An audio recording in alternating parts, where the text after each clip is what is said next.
नमस्कार, मैं हूँ मिली और हम भगवत गीता को डिटेल में पढ़ रहे हैं।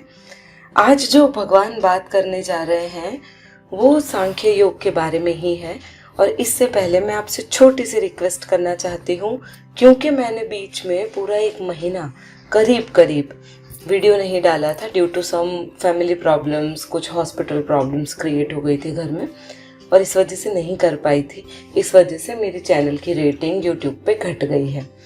तो आप सभी से गुजारिश है कि अगर आप मेरा वीडियो पूरा सुनते हैं तो आप इसको लाइक ज़रूर कीजिएगा, और अगर आप मेरे चैनल पे नए हैं तो सब्सक्राइब भी कर दीजिएगा, जिससे और भी बहुत सारे लोगों से मैं अपनी वीडियोस शेयर कर सकूं और यूट्यूब को भी आसानी हो इन वीडियोस को दूसरों पे शेयर करने में।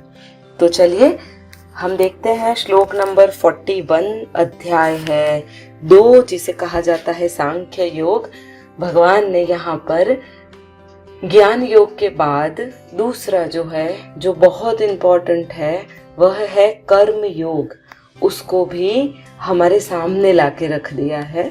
तो चलिए उसमें ये क्या कह रहे हैं। श्लोक कुछ इस प्रकार है। हे अर्जुन, इस कर्म योग में निश्चयात्मिका बुद्धि एक ही होती है, किंतु अस्थिर विचार वाले विवेकहीन सकाम मनुष्यों की बुद्धियां निश्चय ही बहुत भेदों वाली और अनंत होती है। यहाँ पे भगवान 2 चीजों के बारे में बात कर रहे हैं। एक है एक बुद्धि और दूसरा है अनंत बुद्धियां, इसके बारे में बात कर रहे हैं। और एक और बहुत अच्छा शब्द है और वो है निश्चयात्मिका बुद्धि। अब ये जो वर्ड्स है ना, ये समझने में थोड़ा सा कॉम्प्लिकेटेड है। चलो थोड़ा आसान करते हैं। मन और बुद्धि 2 अलग अलग चीज है। अगर हम एक तरह से समझें तो बुद्धि का ही एक हिस्सा जो है ना, वो है मन। एक्चुअली बुद्धि का ही एक हिस्सा हम है। अगर थोड़ा और डिटेलिंग में जाऊं तो बुद्धि का हिस्सा हमारा मन और हमारे मन का एक हिस्सा हमारा शरीर है। एक चीज समझने में बिल्कुल गलती ना करिएगा कि शरीर का हिस्सा मन है, नहीं, मन का हिस्सा शरीर है और बुद्धि का हिस्सा मन है। तो एक प्रकार से हमारा शरीर बुद्धि का हिस्सा हुआ।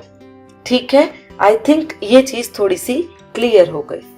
हमारा ये जो पूरा यूनिवर्स है ना, वह बना हुआ है यूनिवर्सल डिवाइन माइंड से, जिसे हम कहते हैं ओरिजिनल बुद्धि, प्रकृति जिसे हम कहते हैं। अब जो प्रकृति है, उसी प्रकृति का एक हिस्सा मन है।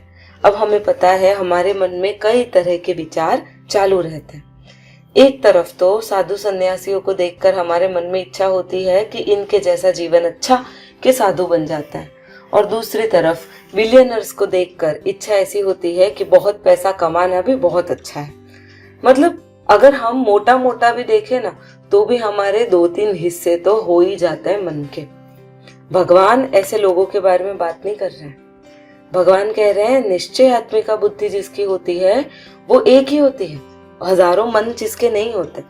इसको समझने के लिए चलिए एक छोटा सा मैं एग्जाम्पल देती हूँ। एक नगर सेठ था और उसे लगा कि उसने अपने जीवन में बहुत सारा कमा लिया है, सारा धन उसने इकट्ठा कर लिया, सोने की मोहरों में तब्दील कर लिया और एक पोटली में भर दिया। अब हुआ ऐसा कि वो हर जगह जाता, उसे ना मन की शांति नहीं मिलती थी। वो हर जगह जाता, मंदिर मंदिर घूमता, हर जगह जा जाके जितने साधु मिलते उनके पैर पकड़ लेता और सबको कहता मुझे शांति दिला दो, मुझे मन की बिल्कुल शांति नहीं है, मुझे शांति दिला दो, कुछ भी करो, मेरा धन ले लो पर मुझे शांति दिला दो। तो उस साधु ने पूछा ये पोटली में क्या है। तो आदमी ने, वो नगर सेठ ने बोला कि भाई मेरा वो पूरे जीवन की जो पूंजी है वो मैं ले लेके घूम रहा हूँ। इतनी सुनने की देर थी और साधु ने वो पोटली उठाई और भाग खड़ा हुआ वहां से। एकदम से क्या हो गया ये देखकर वो नगर सेठ हक्का बक्का रह जाता है और वो घबरा जाता है कि उसके जीवन का पूरा धन साधु लेके भाग गया, और वो साधु का पीछा करता है। अब साधु के लिए जिस गांव में वो साधु रहता था वो परिचित था, सारी गली कूचे सब परिचित था। तो साधु ने खूब दौड़ाया उस आदमी को। वो नगर शेठ भी उसके पीछे पीछे भागा भागा फिरा। अंत में साधु वापस जिस पेड़ के नीचे बैठा था वहीं आके बैठ गया और नगर शेठ को वो पोटली थमा दी। नगर शेठ उस पोटली को लेकर बड़ा आनंदित हुआ। तब साधु ने पूछा, शांति मिल गई? नगर शेठ कहता है, हाँ मिल गई, एकदम शांति मिल गई। साधु ने कहा, तो जो तुम्हारे पास ही है तुम लोगों के पास क्यों ढूंढने जाते हो? आपको पता है हमारा जीवन कुछ इसी तरह से चलता है। हमें लगता है बहुत सारे पैसे कमा लेंगे तो शांति मिल जाएगी, घर में 2-4 बच्चे हो जाएंगे तो शांति हो जाएगी, बहुत अच्छी नौकरी लग जाएगी या बिजनेस सेट हो जाएगा तो शांति मिल जाएगी।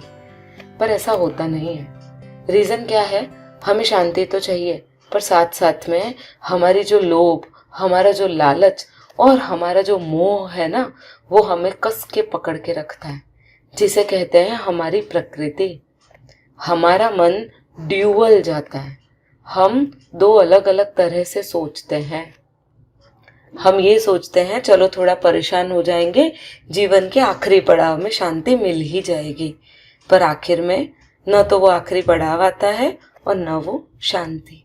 भगवान ये कह रहे हैं, जिसकी निश्चयात्मिका बुद्धि होती है वो एक ही होती है, बाकी सबकी अनंत बुद्धियां होती है। मतलब बाकी सबके अलग अलग विचार होते हैं और उनके ही विचार दूसरे विचार को कॉन्ट्राडिक्ट करते होते हैं, विपरीत जाते हैं। तो आज के लिए सिर्फ इतना काफ़ी है। अगर आपको मेरा वीडियो पसंद आता है तो सब्सक्राइब कीजिए, लाइक कीजिए और हाँ, शेयर करना ना भूलें। धन्यवाद।